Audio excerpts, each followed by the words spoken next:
Let's have some gaming chatter with Gerard Campbell, that we call him Game Junkie NZ, over on stuff.co.nz with the Game Junkie blog there, also on Twitter as well. Morning, Gerard. Good morning. How are you today? Good morning. Very good, thank you very much. Now, the game that we've been having a little bit of a bash at over the past week, or at least some of us attempting to, because we were looking forward to it so much, was Battlefield 3. The beta version that was just been released on all the various platforms. Now, first of all, let's talk about your experience, Gerard. Hasn't been good. Hasn't been pretty. I've tried desperately since Friday and it could be it could be a connection issue with my end. I don't know. But so what's been the symptom? What's been happening? Last few times that I've tried to connect, I can't even connect to the EA server. You get the little message, EA server cannot be connected or whatever. Had that problem. And on Friday I managed to get into one game, but it was and I do believe that they were having Xbox problems on Friday. It was so frustratingly bad, the fact that, you'd move 2 steps forward and then 3 back, 2 steps forward, 3 back, 2 steps forward, 3 back. Yeah, I know that one, yeah. People were running on the spot, and I almost got to one of the MCOM stations during that game, with continued jumping and sprinting, and the lag was just so bad, and it's just I just haven't had a pleasant experience at the moment. So that's unfortunate. Yeah, it is, because I've heard a lot of people saying PC is pretty good. There's no problems. PS3 seems to be no problems. So I think I'll just wait for the full game to come out now, so I'm going to get the full experience rather than sort of frustrate myself. I've also had a mixed sort of experience as well. The first time I tried to get in last week, I had that same problem where you're in the game but suddenly no one can move, and you can see other people around the map, and they're all frozen as well.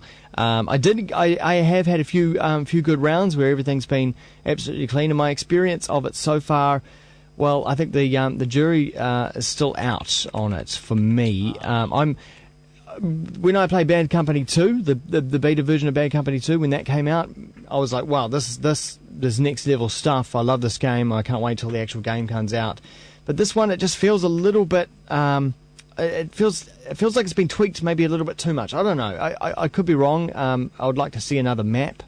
I was going to say, because it's only the one map, isn't it? It's that Operation Metro map at the moment. Yeah. And it's a little bit glitchy and buggy, as you say, as well, and that kind of distracts from it somewhat. And it's that same, the gameplay mode that we know and love, the one that you've got to either defend or attack the MCOM stations, isn't it? So yeah. So I think it's interesting to see that, because you're a heavy Battlefield Bad Company 2 player. Love the Bad Company 2. Yeah, love the Bad Company 2. Interesting. Just reading a story about Peter Molyneux, who is the creator, or the Lionhead boss. Now he's also behind. Hang on. I'm reading this wrong. No, let's say the producer of Battlefield 3, Patrick Buck, has harsh words for his previous project, Battlefield Bad Company 2, saying he's ashamed of it. In an interview with the Wall Street Journal, largely focused on game testing, Buck explained how he often finds himself critical of his previous titles. But I don't think he should be, because I think Battlefield 2 was a grand game. But anyway. Yeah, I think I read that too. I read that on Eurogamer, and I wonder whether the ashamed might have been slightly taken out of context. Yeah. But I think that probably if any game developer with their salt, if they're doing a really top-rated title, that they are going to sit back and critically look at something. And I think all you probably will see is the bad things. Oh, we should have done that better. Oh, that didn't work well. And I think probably for a good game developer, with a lot of pressure on them, they are going to sort of really critically look at their last title, thinking, heck, how will it stand up to the next one? Yeah. And I certainly think with Battlefield 3, there is so much hype on this game, that if it falls over spectacularly bad, then there's going to be a whole lot of hurt. So there's a lot of pressure on these guys, especially because it's coming out 2 weeks before Modern Warfare 2. So it's going to be high pressure time for these people. Indeed, we won't fully judge until the game is out. Let's move on to some other interesting gaming news. This out of the States, a report that Comcast and Verizon, who are two sort of cable TV TV providers in the States, are going to be appearing on Xbox 360. Microsoft, based in Redmond, Washington, is in talks with almost 24 providers of music, sports, movies, and TV shows in the US and Europe as well, and may announce an expanded Xbox Live streaming service as soon as next week. Nothing, of course, from New Zealand on this one.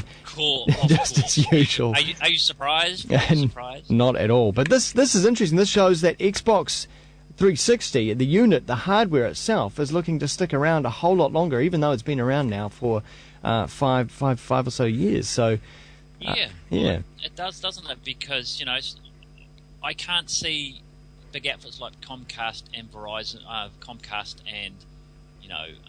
Verizon and that sort of suddenly saying, "Yep, we'll start this new service on this platform, and then in a year's time, if a new console comes out, then we'll drop it," because that would just be pointless. So it's an interesting thing, because I know that for years they've talked about this IPTV system service for the Xbox 360. Yeah. And, they're saying that now it's the time to do it, and it just makes me think that that it's this push again that we're trying to tell you that the Xbox isn't just a games machine. It's a it's a general all-round set-top box where you can watch your cable TV, you can rent your movies, that sort of thing. Apart from, those services here, and I think it's probably a really big thing that Comcast and Verizon are actually doing this. Yeah. So locally in New Zealand, the closest we get to it, I suppose, is on the PlayStation 3 with TVNZ on demand. Yeah, I would say. But of course, the TVNZ on demand it's not live TV. It's stuff that's already run. And I guess the closer thing would be, Play TV for the PlayStation 3 as well, which is it's a little box which has a TV tune, dual TV tuners, and recorder in for your PlayStation. But there's certainly no, I've always moaned that we don't have things like Netflix and access to things like Hulu and those sorts of things here. Because, talking to people about it, especially with this whole copyright, thing that's going on at the moment, I'm pretty sure that, if we had these services offered here, people would be prepared to pay, a price for good quality TV shows, good quality movies, and then I think, you would see a drop in piracy because people are prepared to pay a price to get that quality stuff, and I think it needs to happen here. Here's an idea. Here's something innovative. You know how Sky are starting the new channel Soho, which is going to have all this great HBO content, all the stuff that we love, The Wire, the Treme, Game of Thrones, all this stuff, plus AMC content as well. I think there'll be Mad Men type stuff on there. Yes. How about they have that on Sky, but then they also say, "Oh, we're going to try something new, experimental. We'll put out Soho through Xbox in New Zealand." How about that? I'd pay for that. Well, I'd pay for that too. Because I'm not prepared to pay for the whole big Sky package. I don't want all the other rubbish that comes with it. I just want this one cool channel. I mean, I don't know why they can't do it.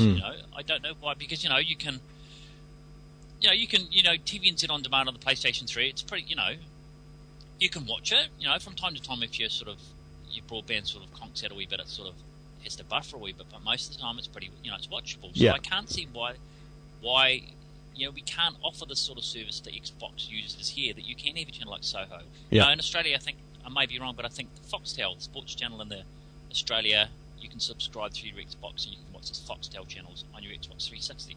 So it's obviously possible in this region, but I just wonder whether it's an ISP issue, whether it's an Xbox issue. I don't know, but I hope that they're in talks about it, because I think it would just extend the Xbox here so much more that that people could sort of access that sort of content. Absolutely. Well, we did just mention the Game of Thrones, which I know we're both big fans of. I think both digging through the books now at this stage as well.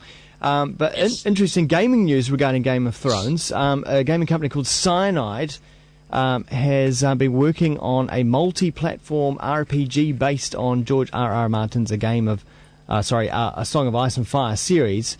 Hasn't actually said much about it, but apparently it didn't know when it was working on the early ideas for this game. It didn't know that in fact a TV series was coming out, but that has now come out. So perhaps the actual game that comes out will be called A Game of Thrones. They're slating it for release next year, 2012. Multi-platform sounds really good, PC and consoles. I'd definitely be interested in checking it out, just being a fan of the series. Because I know that Cyanide have, and it may be out soon or maybe out shortly, they've also done a real-time strategy based on the Game of Thrones. I think it's Game of Thrones Genesis, which I think is out fairly soon, I think, for us. And from what I've seen, it looks sort of fairly average. But, yeah, from what I can tell, sort of this, the RPG sort of, it almost looks as it might be sort of a mix of sort of things like, you know, maybe Mass Effect sort of style, sort of RPG elements coming in, and those. Because I mean, look, as you'll know, the Game of Thrones series has a huge raft of colourful characters that could just. Oh yeah. You know, there's just a huge sort of wardrobe of stuff that they could use. Well, apparently, fortunately, unspecified characters and locations from the TV series are being used in the game, and some of the actors will reprise their roles as voice actors in the game. We can only hope that Tyrion Lannister, Peter Dinklage, will be in the game. Yeah. So there we go. That's possibly on the horizon. Hey, Gerard. It could get. I just wanted to say it could get pretty saucy at times, though, couldn't it? I suppose it could. It would be perhaps a R18 Game of Thrones game, maybe. More gaming chatter over at stuff.co.nz on the technology section there. There's the game blog as well as Game Junkie 2.0. Just do a search for that in Google, you'll find it. We will also catch this as a video as well. Gerard, thanks very much. Thank you. Have a good day. You too. Here's Cut